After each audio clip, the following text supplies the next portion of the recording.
இதுக்கு பேர் சிஐடி போலப்பா. ஒன்று அந்த பிச்சைக்காரன் பேர் தெரிஞ்சிருக்கணும், அட்லீஸ்ட் அவன் இருக்கிற ஏரியாவாவது தெரிஞ்சிருக்கணும். ஒன்றும் இல்லை, வெறும் மொட்டையும் சொட்டையுமா இருப்பான்னு சொல்லிக்கிட்டு எங்கேன்னு போய் விசாரிக்கிறது. இதுங்களுக்கு வாடகை வேற கொடுத்து தொலைக்கணும். கிளி ஜோசியக்காரன் வேஷம் போட்டா என்னை பிடிச்சிக்கோங்கன்னு திருட நேரில் வந்து ஆஜராபான்னு நீ தானடா சொன்ன. இங்கே பாரு, நீ போட்ட கொடை வேஷத்தை விட இது ஒன்றும் சொதப்பல் கிடையாது. அன்னைக்கு வாங்காமல் வந்ததே எங்கள் தாத்தா செஞ்ச புண்ணியம் தெரியுமா? சிஐடி வேலை பார்த்தா சம்டைம்ஸ் அடி வாங்க வேண்டியது இருக்கும். விருப்பம் இல்லைனா தொப்பியை கலட்டி வச்சுட்டு நீ இப்போ இந்த வேலையிலேருந்து இப்போவே போயிடு. விருப்பம் இல்லைன்னு யார் சொன்னான்? நான் மட்டும் தனியாக இருந்திருந்தா இந்த கேஸை சொடக்கு போடுறதுக்குள்ள. ஆமாம் ஆமாம், ஒன்று பண்ணலாம். அந்த பக்கம் நீ உன் வழியில் விசாரி, நான் என் வழியில் விசாரிக்கிறேன். இதை முன்னாலே சொல்லியிருக்கலாம்ல, எனக்கு ஒன்றும் பிரச்சனை இல்லை. ஆனால் அதுக்கு முன்னாடி நான் உங்ககிட்ட ஒரு விஷயம் சொல்லணும். நாம் அந்த குண்டனை முத எங்கே வச்சு பார்த்தோம்?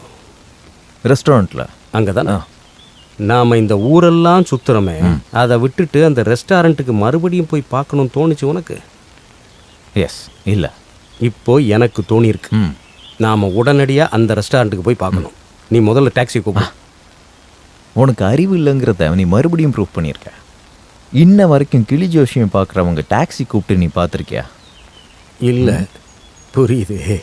வா நம்ம பஸ்ஸில் போகலாம்.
ஹலோ, நில்லுங்க.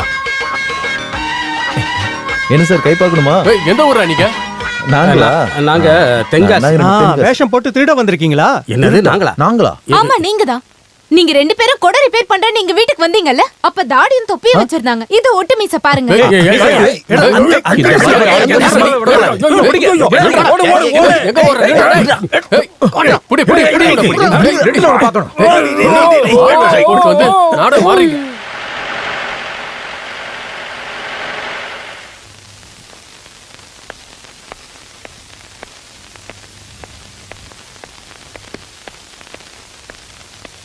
எங்க?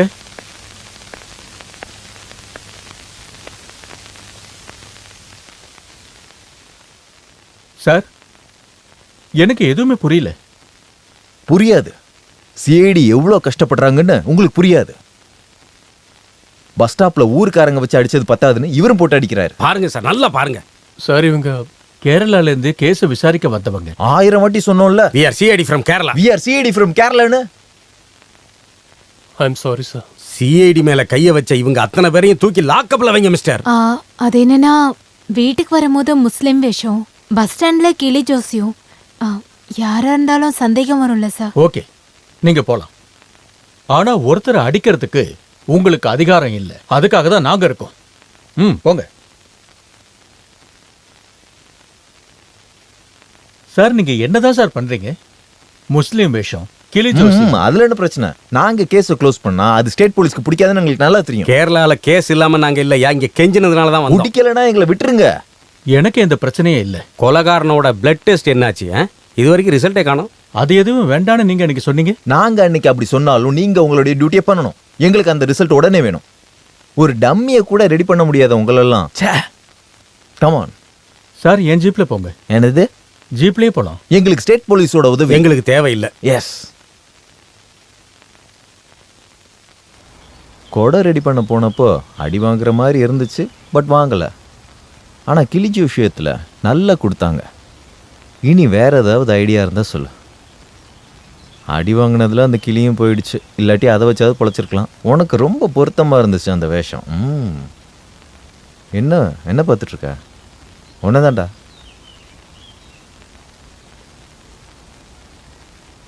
அவ பொண்ணா போயிட்டா, என் கை ரெண்டு உறுத்துது. அந்த பொண்ணுக்கு தெரியுமாடா நம்ம சிஐடின்னு?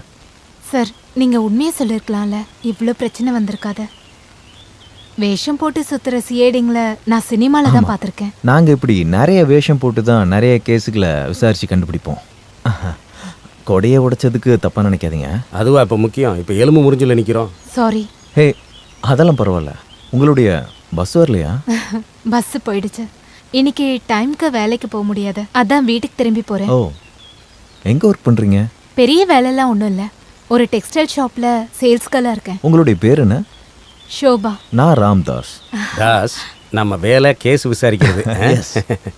டெக்ஸ்டைல் ஷாப் எங்க இருக்கு? ஆகாசம். அது நாங்க கேஸ் விசாரிக்க போறப்போ மெயின் ஆபீசர் கூட கான்ஸ்டபிள்ஸ் இருப்பாங்க.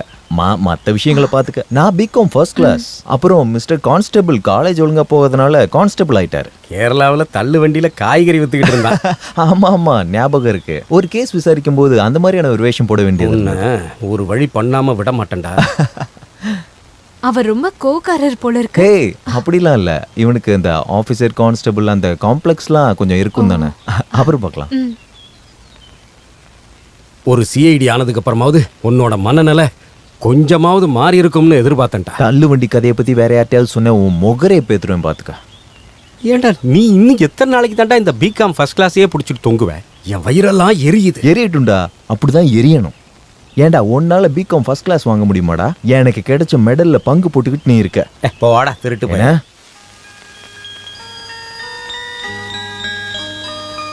Good evening.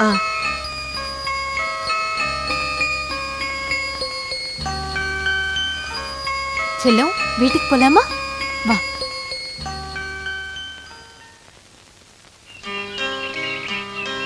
சோபா, நீ சொன்ன சிஐடி வராரு. அட, என்ன இந்த பக்கம்? வாங்க, உள்ள வாங்க. வாங்க. அழாத செல்லம். அன்னைக்கு கொடை சரி பண்ண வரப்போ குழந்தைய பார்க்கலையே. அவன் நர்சரியில இருந்தான். போலீஸ், மந்திரி, கலெக்டர் நிறைய பேரை நான் பார்த்திருக்கேன். ஆனா இப்பதான் ஒரு சிஐடிய உயிரோட முழுசா பாக்குறேன். நீங்க நிறைய திருட்டு பசங்களை அடிச்சிருக்கீங்களா? இன்னொருத்தரீங்க? எனக்கு அத நினைச்சா வருத்தமா இருக்கு. பரவாயில்ல விடுங்க. அன்னைக்கு நாங்க கொடையை உடைச்சிட்டோம், அதுக்கு பதிலா இந்த கொடையை வச்சுக்கோ. அதெல்லாம் வேண்டாம். பரவாயில்ல, அது ஒரு பழைய கொடை தானே. நான் கிளம்புறேன். இருங்க, காஃபி குடிச்சிட்டு போலாம். வேண்டாம். ஏன், ஏழைங்க வீட்ல எதுவும் சாப்பிட மாட்டீங்களா? அப்படிலாம் இல்ல. அப்ப இருங்க, இதோ வந்துடுறேன். செல்லம்,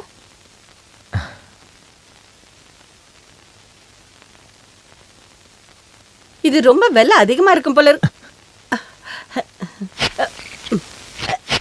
ஐயோ, அந்த கொடை 3 வருஷத்துக்கு முன்னாடி ராஜேந்திர கொண்டு வந்தான். ராஜேந்திரன் யாரு? அது போகட்டும், சிஐடிக்கு எவ்வளவு சம்பளம் கிடைக்கும்? என்னுடைய பேரு தாசன், ராமதாசன். நீங்க அப்படியே கூப்பிடுங்க.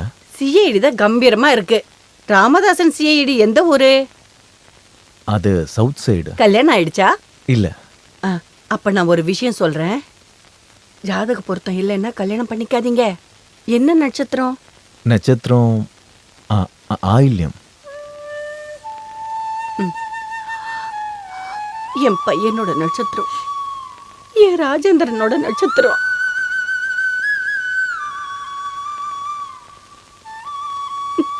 அந்த நட்சத்திரத்துல எந்த பிரச்சனையும் இல்லை. தென்காசி பக்கத்துல தான் ராஜனோட குழந்தை பிறந்துச்சு. அவனுக்கு தோஷம் இருக்குன்னு தெரியும். குழந்தை பிறந்த 6 மாசத்துல ராஜேந்திரன் எங்களை விட்டு போயிட்டான். இல்ல, இப்போ அதான் நடந்துருச்சுல்ல. ஷோபா உங்க பையனுடைய மனைவி தானே? இந்தாங்க. என்னாச்சுமா?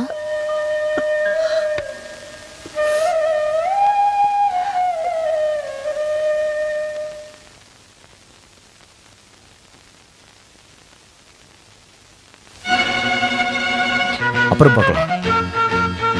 ஐயோ, காஃபி குடிச்சிட்டு போங்க. இல்ல, டியூட்டி ஃபர்ஸ்ட்.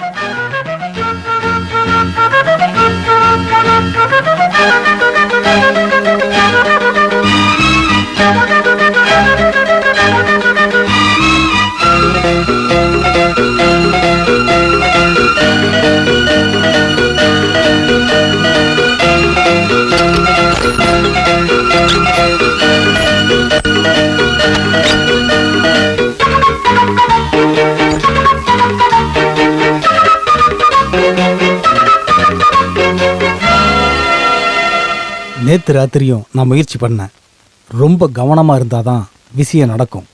மறுபடியும் முயற்சி பண்ணலாம். ஆமாம்மா, நம்ம விட்டு கொடுக்கவே கூடாது. யார் அது? சும்மா இந்த வழியில் போனங்க. இது வழி இல்லையே. அதனால தாங்க திருப்பி போறேன். அப்போ நேற்று ராத்திரி நம்மளை கொலை பண்ண முயற்சி பண்ணது அவனாத்தான் இருக்கணும். ஆமா, ரொம்ப கவனமா இருந்தாதான் விஷயம் நடக்கும்னு அப்படி சொன்னான். அவன் நம்மளை பார்த்து பயப்படுறான்னு அர்த்தம்.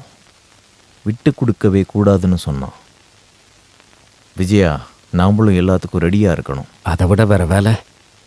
எப்படியோ இப்போ ஆள் கிடச்சிட்டான்ல. இனி எல்லா விஷயமும் ஈஸி தான். வேஷம் போடுற நேரம் வந்தாச்சு. இல்லை, ராத்திரி ஒரு நிமிஷம் கூட கண்ணை மூடல.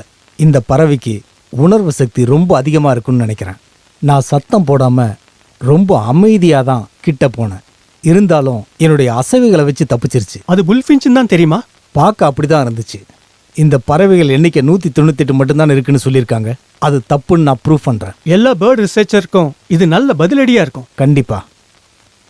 பறவைகளை ரிசர்ச் பண்ண நான் என் வீடு குடும்பத்தெல்லாம் விட்டுட்டு ராத்திரி பகலாக அலைஞ்சிக்கிட்டு இருக்கேன். எப்படியாச்சும் இந்த வருஷம் நான் சலீம் அவார்டு வாங்கினாதான் என் மனசு நிம்மதியாக இருக்கும். அவனுக்கு அவ்வளவு கூர்மையான அறிவு. 50 பேர் ஒன்னா போனாலும் அவங்கள அடிச்சு உடைக்கிற வலிமை அவன்கிட்ட இருக்கிறத பார்த்தேன். எறும்புகளை சுண்டி எறிகிற மாதிரி மனுஷங்களை கூறு போட்டுக்கிட்டு இருக்க ஒரு ராட்சசன். சமூகத்துல நிறைய பேர் கூட பழக்கம் இருக்கிறதுனாலையும் தந்திரமா கடத்தல் பண்றவங்களுடைய உதவி இருக்கிறதுனாலையும் போலீஸோட ஒவ்வொரு அசைவையும் அவன் முன்னாடியே கணிக்கிறான். அப்படின்னா உடனே அவனை அரெஸ்ட் பண்ணுங்க. கூடாது. அவனை அடியோட புடுங்கி எறியறது தான் எங்களுடைய திட்டம். உடனே பிடிச்சிட்டா கூட இருக்கிறவங்கெல்லாம் தப்பிச்சிடுவாங்க. அரெஸ்ட் பண்ணி அடிச்சு குற்றத்தை ஒத்துக்க வச்சா ப்ரூஃப் இல்லாம கடைசியில கோர்ட் அவனை சும்மா விட்டுரும். இங்க அப்படித்தானே நடந்துகிட்டு இருக்கு. எங்களோட வழி அது இல்ல. எங்களுடைய வழி தனித்துவமானது. நாங்க பிடிச்சா தப்பிக்கவே முடியாது. எங்களோட ஒவ்வொரு அசைவும் அறிவுபூர்வமா தான் இருக்கும். இனி எங்களுக்கு எல்லா முன்னேற்பாடுகளும் பண்ணணும். கார், வெடிகுண்டு, சிட்டியில எல்லா போலீஸ் ஸ்டேஷனையும் கனெக்ட் பண்ணி வச்சிருக்க ஒரு வயர்லெஸ் வசதி. உடனடியா எங்களுக்கு தேவை 10,000 ரூபாய் பணம். 10,000 ரூபாயா? ஏன் பயமா இருக்கா? ஒருவேளை ஒரு கார் சேசிங், இல்ல ஒருவேளை வில்லனுங்க தங்கி இருக்கிற 5 ஸ்டார் ஹோட்டல், அங்கே நாங்க தங்கணும், சாப்பிடணும். இதெல்லாம் காசு இல்லாம நடக்குமா? இந்த கேஸை க்ளோஸ் பண்ண ரொம்பவே செலவாகும். அடிக்கடி வந்து காசு கேட்க எங்களால முடியாது. அதுக்கு எங்களுக்கு அவசியமும் இல்லை. We are CID from Kerala. அப்புறம் அந்த கார் வந்தா பென்ஸ் கார் வரட்டும். என்ன mister CID Ramdas? Okay, CID Vijayan. முதலமைச்சர் அம்பாசிடர் கார்ல தான் போறாரு. இருக்கட்டும், ஆனா எங்களுக்கு தேவை பென்ஸ் தான். சார், ஜீப் மட்டும் தான் அரேஞ்ச் பண்ண முடியும். தயவு செஞ்சு கோஆபரேட் பண்ண. Okay okay okay. அப்புறம் அந்த கொலகாரனுடைய பிளட் டெஸ்ட் அது இன்னும் வரல. ரிப்போர்ட் வந்துருச்சு. AB positive. AB positive? ஓ, நம்மளோடது ஏபி பாசிட்டிவ். அப்ப கண்டுபிடிக்கிறது ரொம்ப எஸ். ஈஸி. தங்கத்தை பத்திக்க வச்ச கண்டுபிடிக்கிற மிஷின் இருக்குல்ல, எங்களுக்கு அதுவும் வேணும். போலீஸ் ஸ்குவாட் எப்பயுமே ரெடியா இருக்கணும். துப்பாக்கிகளும் மற்ற ஆயுதங்களும் தேவைப்பட்டா எங்களுக்கு உடனே சப்ளை பண்ணும். நாங்க இப்ப கிளம்புறோம். முடிவே இல்லாத போராட்டத்துக்கு நாங்க இப்ப ரெடி ஆயிட்டோம். கமான். போலீஸ் நாய் கூட தயாரா இருக்கணும்.